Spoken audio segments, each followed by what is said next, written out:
While you're getting settled, let's just kind of review where we've been the last couple of weeks here. We've been talking this lengthy section that comprises most of chapter 8 is the light of the world discourse, where Jesus makes that claim. We're going to hook chapters 8 and chapter 9 together, ultimately, because they deal with a lot of the same things, but it's kind of backwards to how it's been presented previously in the gospel. You remember that back in chapter 6, there was the feeding of the 5,000, the physical miracle, and then there was the lengthy spiritual discussion of what it meant for Jesus to be the bread of life. Well, in chapter 8 and 9, it's kind of reversed, where there's the lengthy discussion about being the light of the world in chapter 8, but then in chapter 9, there's this physical application where a blind man is healed and light is brought to his world. And so we see the format reversed a little bit. Okay, there we go.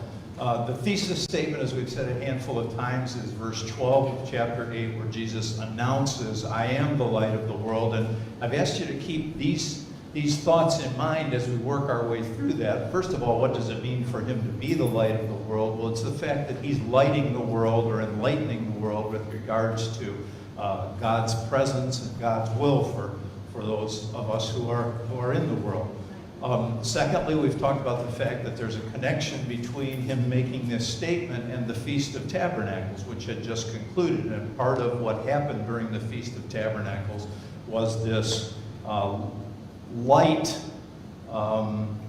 celebration in the court of women, or the common court of the Jews, where the place literally became lit up in the evenings and at night. It was to remind those Hebrews, the Hebrew people, of their past and the fact that while they were in the wilderness, it was the pillar of fire that provided the light and the direction, and from which they sensed their presence of God. And so there's an obvious connection there as well. But then we also talked about the fact that this comment that Jesus made on the light of the world was clearly a messianic reference to himself being the chosen one of God. Okay, and then I asked you to remember these three things as we work our way through this dialogue. The first is that the emphasis should be on the fact that it is Jesus who is the light of the world. And that is where the emphasis is properly placed. And then, let's see, notice also that the intention of the leading Jews and Pharisees particularly to kill Jesus has now become public. And Jesus is speaking of it very publicly and confronting them with what's going on in their hearts as he talks with them. And then the third thing that comes out of this discussion is Jesus really begins to emphasize the fact that they are accountable for their comments and the fact that they are rejecting him and they're not accepting who he claims to be. And so those are the things that we want to follow as we work our way through this. And we've divided the text into 4 sections in the rest of chapter 8 here. The first section was Jesus speaking about the validity of his testimony. And that was where, you'll recall, he made the point that Jesus sees things and judges things in a different way from the way people do. People have to make judgments based on the way things seem or the way things look. But for Jesus, the Father gives him insight that tells him how things are. And so there is no question as to what he sees and what he knows to be true. It is true. And Jesus can do nothing but speak truth. And so his testimony is valid. And he said, by the way, in case you've forgotten, my Father is the one who testifies on my behalf. And that was how he answered the criticisms that were coming at him. And then last week we went ahead and finished up through verse 29 as we talked about the fact that people are falling clearly into 2 different camps. And back in verse 21, Jesus had told them, I am going away and you will look for me and you will die in your sin. So he's telling people, again, he's making them accountable for what their decisions are with regards to him, but also he is enlightening them as to what is coming in the future. And as we closed last week, we saw in verse 28 that Jesus is now starting to focus on Calvary. Calvary is coming, and indeed it's less than 6 months away now. But as he spoke in verse 28, he said to them, when you have lifted up the Son of Man, then you will know that I am the one I claim to be. So that will be the ultimate proof, is the passion of Christ and when he goes through all of that. So today we enter into this third of 4 sections now in chapter 8, and this is verses 30 through 47, and I'm calling it Family Roots. And I've got a subtitle on my outline that says, "Whose child are you anyway?" And that's kind of where Jesus is going with this. He's taking that great divide and he's making it clear.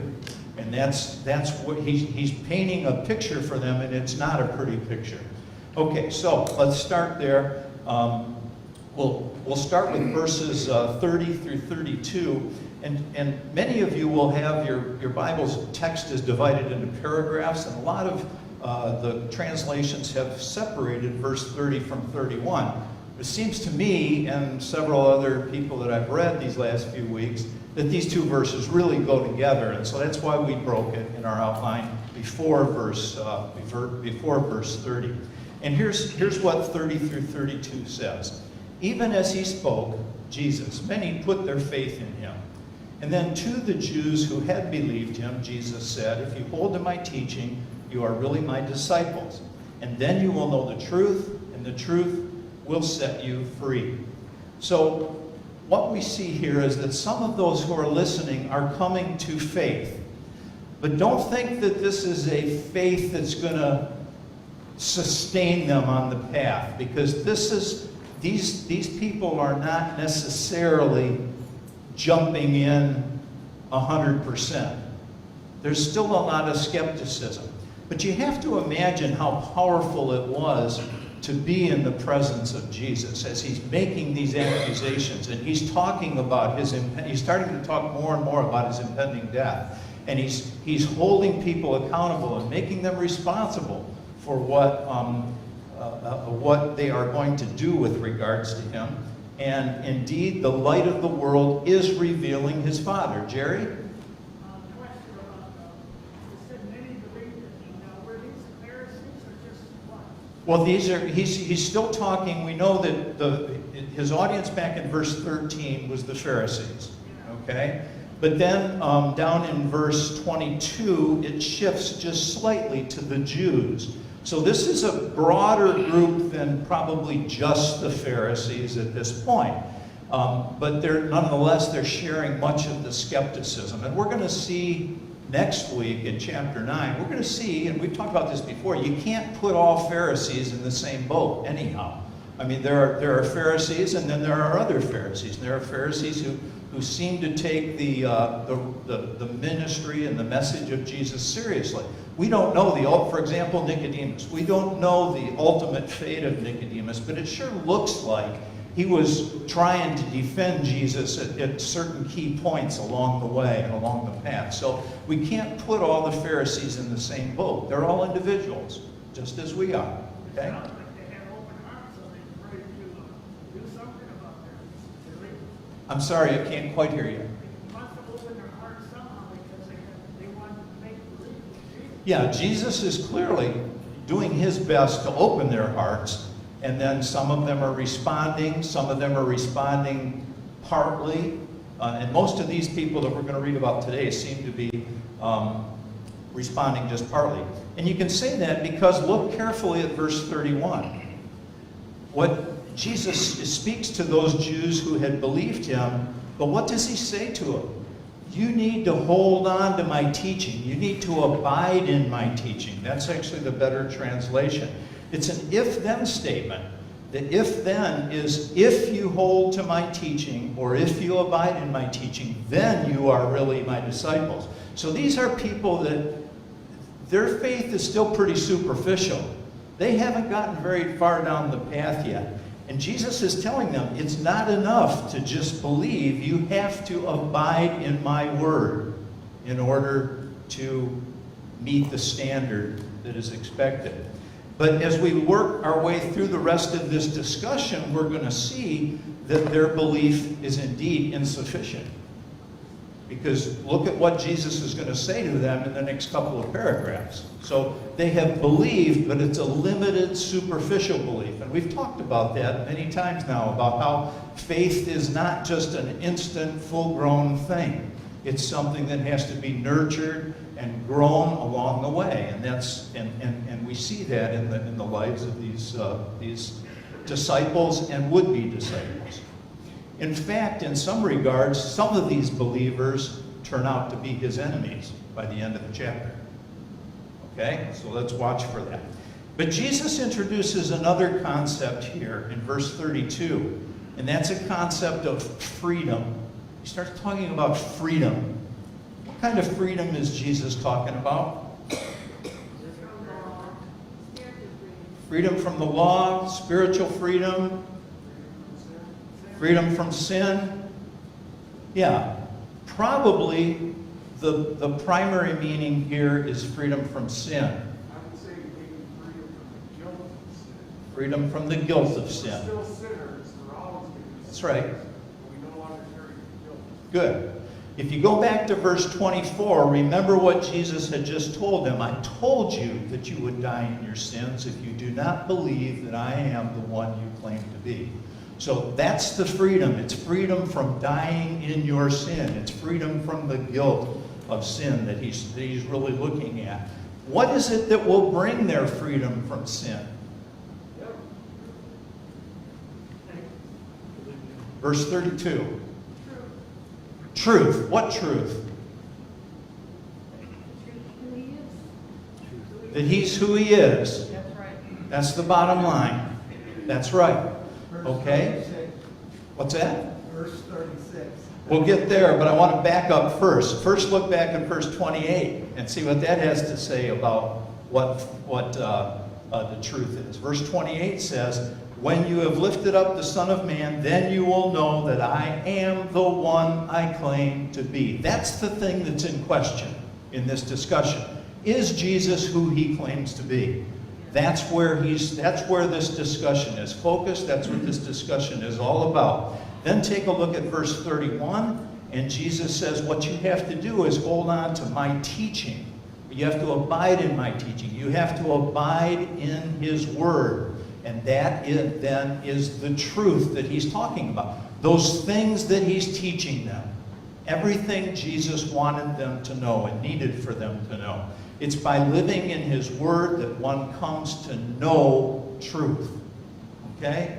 Knowing the truth, and this is an important difference here. Knowing the truth is experiencing it. It's not just understanding something. It's not even just knowing the steps and how to communicate that to somebody else. It's experiencing it. That's what knowing truth is all about. Because that's what he said. If you abide in my teaching, if you abide in my truth, then you are truly my disciples. That's what makes you a real disciple, is that experience of living. It has to be lived, it has to be acted on, and it has to be experienced. Example, driving a car. You can know everything there is about driving a car, but you've never driven a car.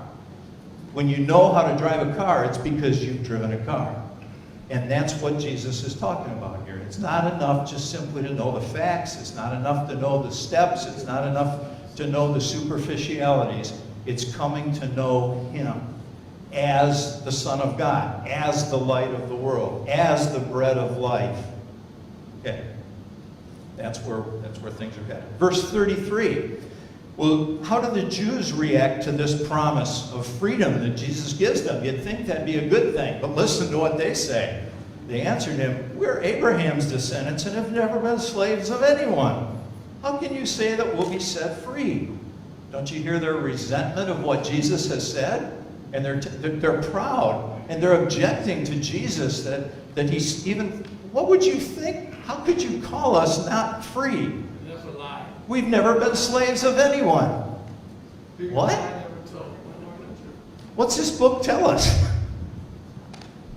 They're slaves every few hundred years. I mean, there were the Egyptians, there were the Assyrians, there were the Babylonians, there were the Syrians, and now they're the Romans. I mean, it's just one political captor over another, after another. It goes on and on and on. So in what sense are they talking? Are they just clueless about their history? Must be spiritual. God. It's about their spiritual heritage. That's right. And what they're saying is, in spite of the fact that they may have dominated us politically, we have never been captive to anyone religiously or with regards to God.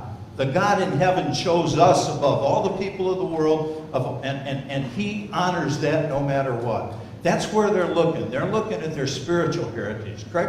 Yeah, I think we see that play out many times too. Daniel the lion's den, Shadrach, Meshach, and Abednego. They were not captive of their physical environment. Yeah. Yeah. And you know, we see heroes of faith that arise through each of these different circumstances. And so they're not speaking of their political slavery, they're speaking of religious slavery. They say, we have never been religious slaves of anyone. Okay?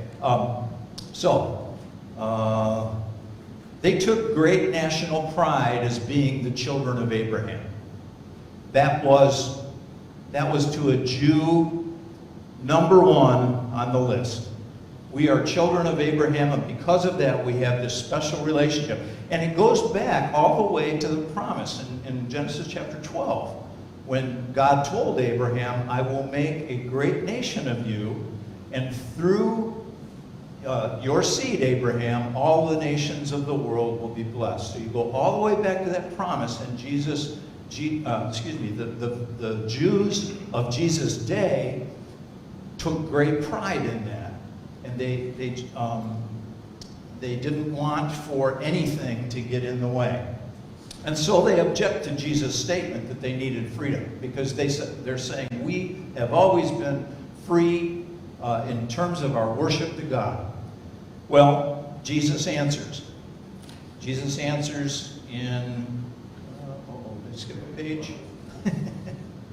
Nope, 34 through 36. Jesus says, I tell you the truth, everyone who sins is a slave to sin.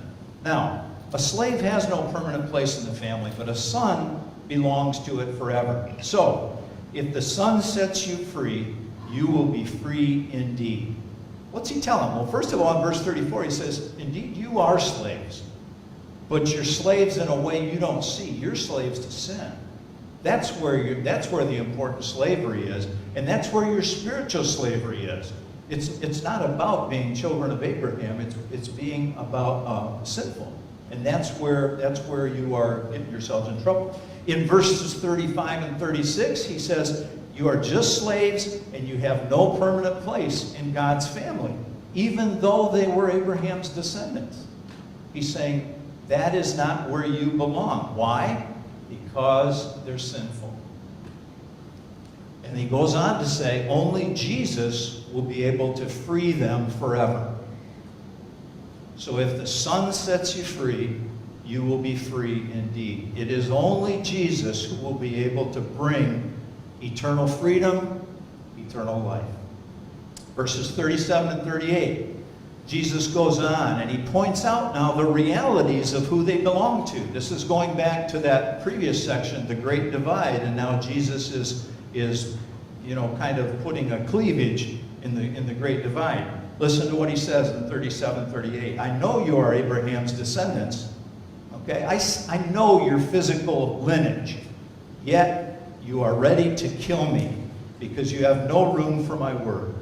I'm telling you what I have seen in the Father's presence, and you do what you have heard from your father. Jesus says, yes, you are Abraham's descendants in the flesh, but your intentions to kill me really reveal who your real father is. And he doesn't name their real father yet, but he will in a little bit. So verse 38 tells us about two different families. This is the Great Divide. There's two different fathers. Okay, I'm telling you what I have seen in my Father's presence, in the Father's presence, and you do what you have heard from your father. There are two different fathers. There are two different types of children. There are two different families. Jesus keeps going, 39 through 41. Well, Abraham is our father, they answered. If you were Abraham's children, said Jesus, then you would do the things Abraham did. Now he's really calling a spade a spade. As it is, you are determined to kill me, a man who has told you the truth that I heard from God. Abraham did not do such things. You are doing the things your own father does.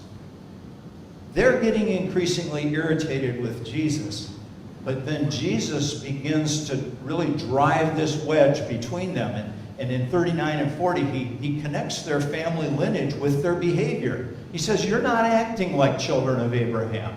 You're acting like children of a different father.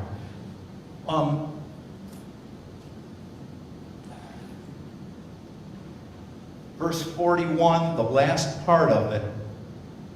Therefore, you must have a different father.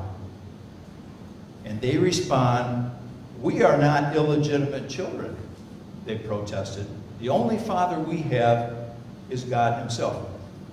Verse 41b, where they say we are not illegitimate children, that's a nice way of saying it. The actual literal text says, we were not born by fornication. That's what it says. We were not born by fornication. Their tempers are rising too as we're going through this. And what does that mean? Well, first of all, we are God's legitimate children, is what they're saying. But it may have also been a dig at Jesus' birth circumstances. When you think about that and the reputation that undoubtedly surrounded Mary's virgin birth, this may well have been a dig at that and trying to throw that in Jesus' face. We are not children of fornication. Okay? Verses 42 through 47, Jesus finally comes to his conclusion about who they were and who they descended from. Jesus said to them, if God were your father, you would love me, for I came from God and now am here. I have not come on my own, but he sent me. Why is my language not clear to you? Because you are unable to hear what I say. You belong to your father, the devil. And you want to carry out your father's desire. He was a murderer from the beginning, not holding to the truth, for there is no truth in him. When he lies, he speaks his native language because he is a liar and the father of lies. Yet, because I tell the truth, you do not believe me. Can any of you prove me guilty of sin? And if I'm telling the truth, why don't you believe me? He who belongs to God hears what God says, and the reason you do not hear is that you do not belong to God. Wow. This is not a private conversation. This is a public conversation where Jesus is leveling these accusations at the leaders. Verse 42 tells us that if God was really their father, then we'd all be on the same page here. We'd all be in agreement. We'd all be part of the same family. And we would love one another.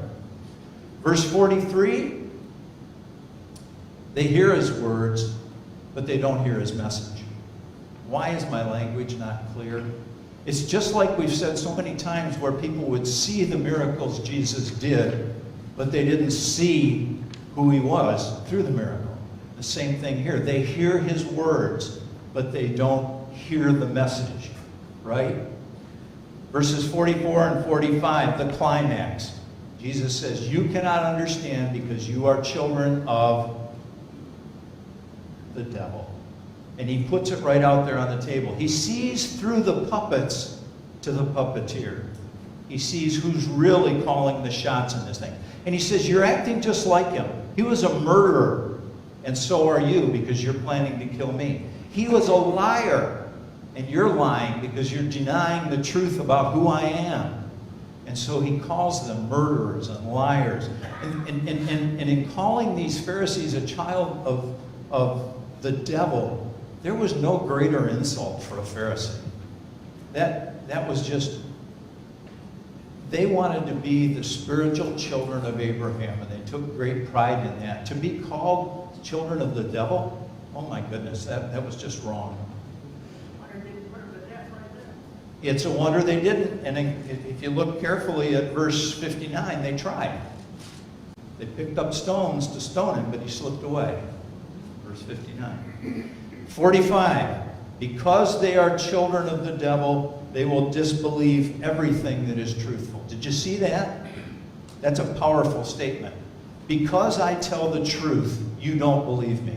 You are so much like your father that you will reject anything that's true, and you will do anything to distort it and disturb it and to deceive. Remember those characterizations of Satan? He's a great liar, he's a murderer, he's a deceiver. And that's where these people had gotten themselves as well. Verses 46 and 47. Can any of you prove me guilty of sin? If I'm telling the truth, why don't you believe me? He who belongs to God hears what God says, and the reason you don't hear is that you don't believe to God. He says there are two alternatives here. Either Jesus is sinful or Jesus is truthful. Which is it going to be? What are you going to do with this decision along the way? Verse 47 says the same thing twice, and this has to go back. You go back to your high school geometry once again to the contrapositive, where you have an if-then statement, and then you make it a not-then-if statement, and they're logically they are saying the same thing. So here's what he says. The first statement he says is, if one belongs to God, then one hears what God says. Okay, that's the beginning of verse 47. Now he turns that backwards and he says, if one does not hear what God says, then one does not belong to God. And those two statements are identical. He's just stating them in a positive way and a negative way. Those two logical statements are exactly the same. So if you ever had a high school geometry course, or if you ever had a logic course, that's the law of the contrapositive. Bottom line, they don't hear because they don't belong to God. They're not very happy with that. But Jesus isn't done. He's not yet done. He wants to press this some more. So we come now to the fourth section of chapter 8, the dialogue. And we're going to look at, we're going to amplify how Jesus and Abraham are related to one another. Verse 48, the Jews are now infuriated, and they respond with this string of insults. The Jews answered him, aren't we right in saying that you are a Samaritan and demon-possessed? You know, what you're doing here is just from the devil himself. That's what they're saying. Now, why do you think they chose being a Samaritan and being demon-possessed as the ways that they would characterize Jesus?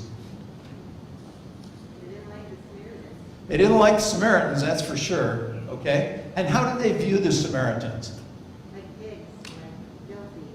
Like pigs, worthless, yeah. But what was the reason for that? Well, it was because they were apostates. Yeah. They had left the nation of Israel and they had gone off into a sinful practice of religion. And so because of that, the snobby Jews really, really looked down on them. Okay? And we've talked in the past about how they failed to get along. Demon-possessed. Well, because Jesus is calling them a child of the devil, and they're just saying, we're not the child of the devil here. You are related to the devil. You're under the influence of the devil with what you're saying and doing. So it's on you, not on us. It's interesting that the word Samaritan here, and you've got to go a little bit back behind the text here. Of course, the text is, the vast majority of the text in the New Testament is written in Greek. There's a little bit that's in Aramaic, which is a common day language of Palestine. There are a few quotes that are in Aramaic, but most of it's written in Greek. But this part was written in Greek, so the word for Samaritan is a Greek word. But behind that, Jesus wouldn't have been speaking in Greek in the temple. He would have been speaking in Aramaic. And there are two Aramaic words that mean Samaritan. one of those, if Jesus used one of those words, it's the word shamronai, or shamroni. And literally that word means child of the devil. And so they're just turning it right back and aiming it at Jesus. When they're calling him a Samaritan, they're saying, you're a child of the devil, just like those Samaritans, you're possessed by the devil. And so they're kind of saying the same thing twice, if that's what the word was that Jesus used here. Go ahead, Mark. Actually, in the whole argument, it's all verbiage until verse 28 is fulfilled. Mm-hmm. If I be lifted up, then it's going to settle the matter. And then maybe that's what he's doing. He's laying his groundwork now, so when this happens, they'll go, oh yeah. Exactly. Exactly. He's prepping them for what is going to happen. And we talked last week about how that for those even who opposed Jesus, that had to be a very powerful scene and experience. For those who love Jesus and are trying to become his disciples, what a powerful motivation to continue on that path. Jerry, do you have another question? Yeah, these statements that they made, they're calling them liars and devils and everything. No, that's not the way Jesus said. We think of him as a loving, kind person. And why would he stir these people up like that? Why would he? Why would he stir them up? Number one, because it's truth. Number two, because that is his mission. His mission is to get to the cross. His mission is to get there. And he is in control of every situation for the 3 to 4 years of his ministry. He is in control of every single situation. And no matter what he sees written about what will come, and I don't mean written as written in the past, what he sees as he visualizes the future is going to happen, period. He's also calling them out for who they're projecting to be, to who they really aren't. Mm-hmm. You know, because the people are bought their Yeah. story. But Jesus said, no, this isn't right at all. So He's pointing out the falsehood of what they have become. Not just what they believe, but what they have become. And it's just, it's full of hypocrisy. Go back and read Matthew 23, where he calls them snakes and whitewashed tombs. And I mean, that's not kind stuff. But that is, as Jesus comes closer and closer to the cross, this is the tone of what his teaching becomes. All of his parables in that last week or two leading up to the cross are parables of judgment. Here's what's going to happen to you if you fail to take this seriously and believe me. And so Jesus is becoming more confrontational, more aggressive, and we can call it unkind, but maybe it's not unkind. Is it kind or unkind to wake someone up right. to a future that's real?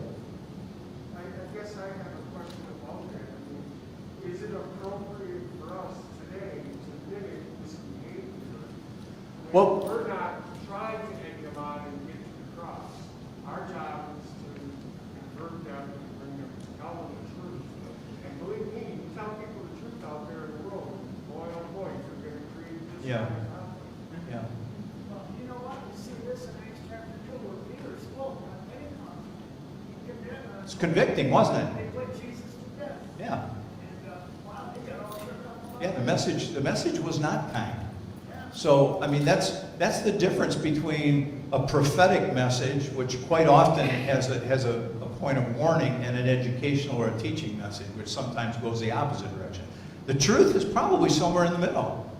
And that, you know, there is a healthy dose of accountability that needs to be emphasized, but there's also a healthy dose. Remember, John is also going to go on to say, they'll know you're my disciples by your love and your love for one another. And so there needs to be that. And Paul went on to say in Ephesians chapter 4, instead, speaking the truth in love.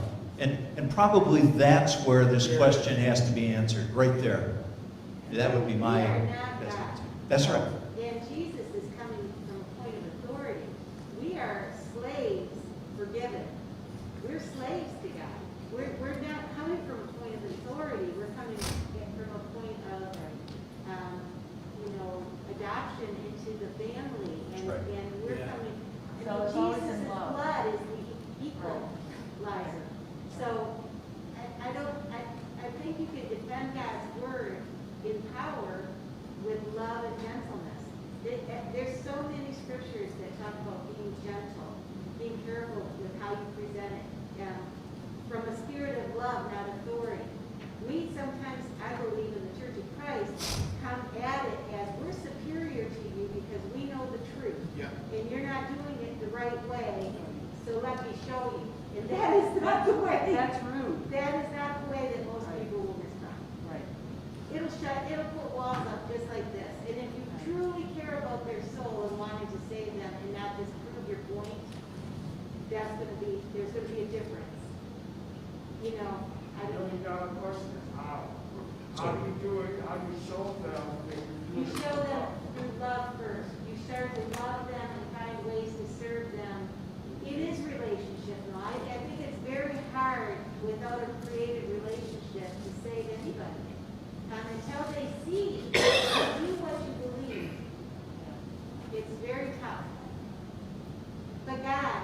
In your hearts, set apart Christ as Lord. Always be prepared to give an answer to everyone who asks you, to give the reason for the hope that you have, but do this with gentleness and respect, keeping a clear conscience, There you go. so that those who speak maliciously against your good behavior in Christ may be ashamed of their slander. That's Peter. So Paul and Peter are both weighed in on this. Yes.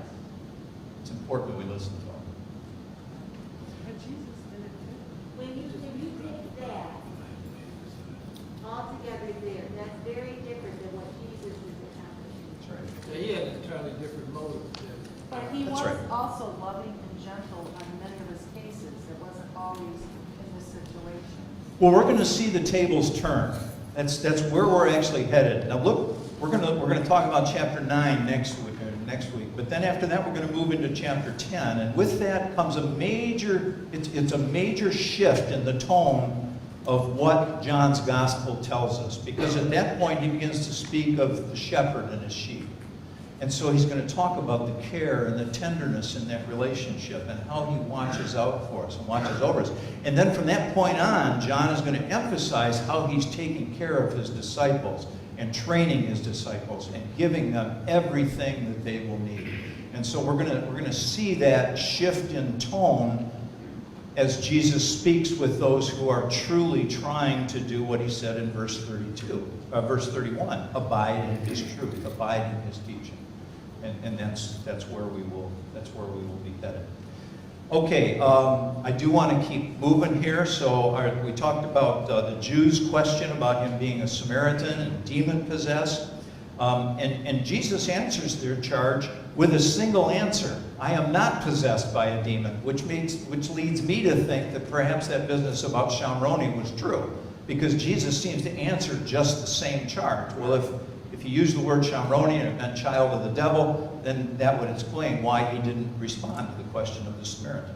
Anyhow, he denies their accusations when he says, I am not possessed by a demon, but I honor my Father, and you dishonor me. I'm not seeking glory for myself, but there is one who seeks it, and he is the judge. I tell you the truth, if anyone keeps my word, he will never see death. Verse 50 tells us that his Father will ultimately be the one who will make the decision. Okay? He's kind of saying, I've dwelt here long enough. It's time to move on. My Father will decide between you and me. These guys who were digging their heels in, it's unlikely that he was going to change them. But now he says, we're going to move on, and God will make the decision. But then he flips the script. He's been so confrontational towards those who fail to abide in him. Now look at what he says in 51. He turns it and he says, I tell you the truth, if you keep my word, you will never see death. Okay, and he makes a promise to them. He makes this eternal promise. And so in spite of everything that's been said here, his invitation still remains open. If anyone keeps my word, he will never see death. The Jews see this as total arrogance and impossible. They exclaim, now we know that you are demon-possessed. Abraham died, and so did the prophets, and yet you say that if anyone keeps your word, he will never taste death. Are you greater than our father Abraham? He died, and so did the prophets. Who do you think you are? How can you make this claim, Jesus? Even Abraham died. The prophets died. And really, it's going back to that root question that they asked at the end of this. Who do you think you are? And that is where their whole motivation is. Verses 54 and 55, Jesus deflects their question and says, really, this is irrelevant. What I think of myself doesn't matter. It's about what God thinks. Okay, that's the only thing that matters. Verse 54 and 55. If I glorify myself, my glory means nothing. Okay, so I'm not going to respond to what you're saying. I will not glorify myself. My glory will come from the Father. And as Lamar said, that's from back earlier in the passage when he said, I will be lifted up. And that is when you will see the truth of all this. Okay, my glory means nothing. My Father, whom you claim as your God, is the one who glorifies me. Though you do not know him, I know him. And if I said I did not, I would be a liar like you. But I do know him and keep his word. Your father Abraham rejoiced at the thought of seeing my day. He saw it and was glad. And so he comes back again to Abraham. Interesting. Your father Abraham rejoiced at the thought of seeing my day. How did Abraham see Jesus' day? What Jesus is saying is, Abraham looked forward to what's happening right in front of your eyes. He looked forward to my coming. How did Abraham see that? Faith. By faith. It's that promise that God made to him. Through your seed, all nations of the world will be blessed. And Abraham believed that. He didn't believe just the half about making a great nation. He also believed that there would be a great blessing coming through his offspring.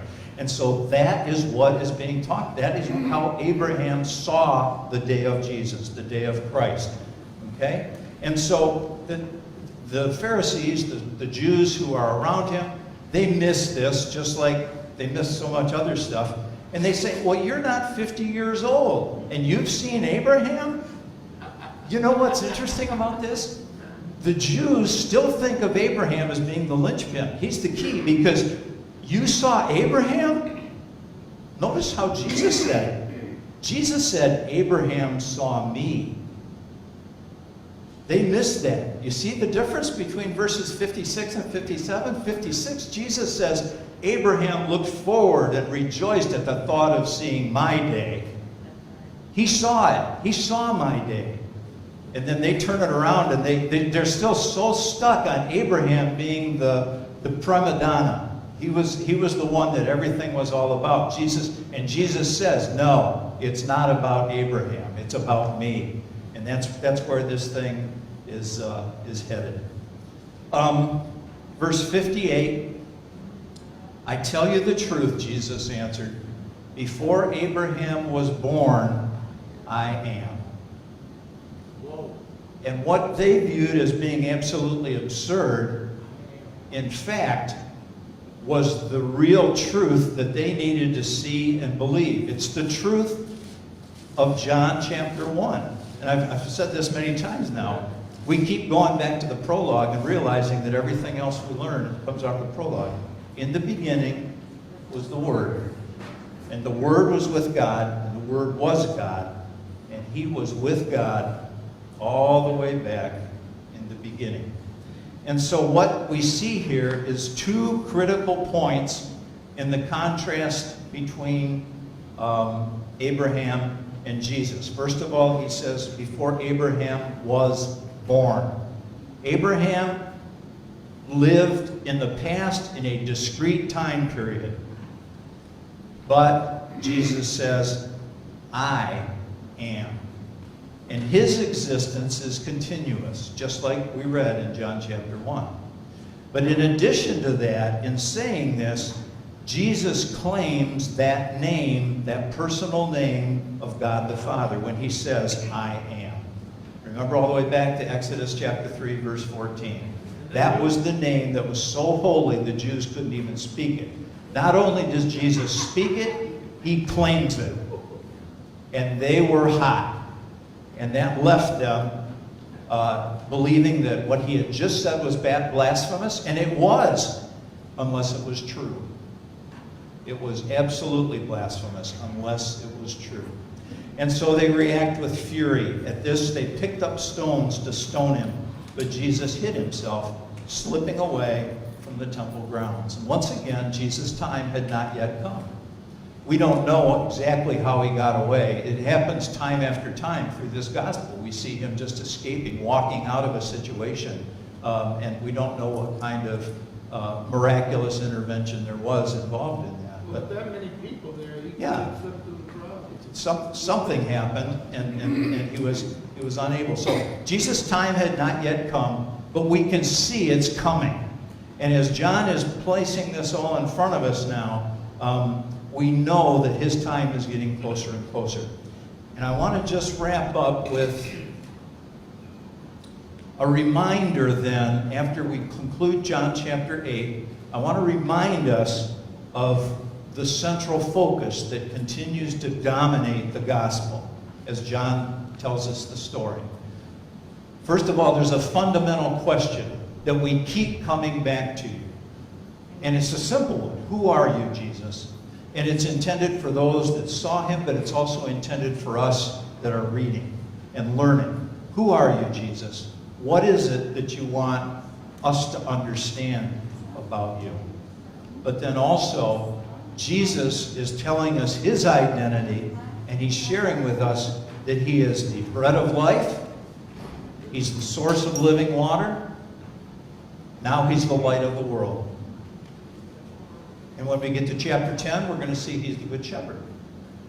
And he's going to tell us about these various characterizations, because in each of those we see important details of who he is. Okay, I'm sorry I went a little long today, but I really wanted to get through chapter 8. Next week we'll move into chapter 9, and once again, that's a physical demonstration of what we have just learned spiritually as Jesus brings light into a blind man's life. Okay, God is good.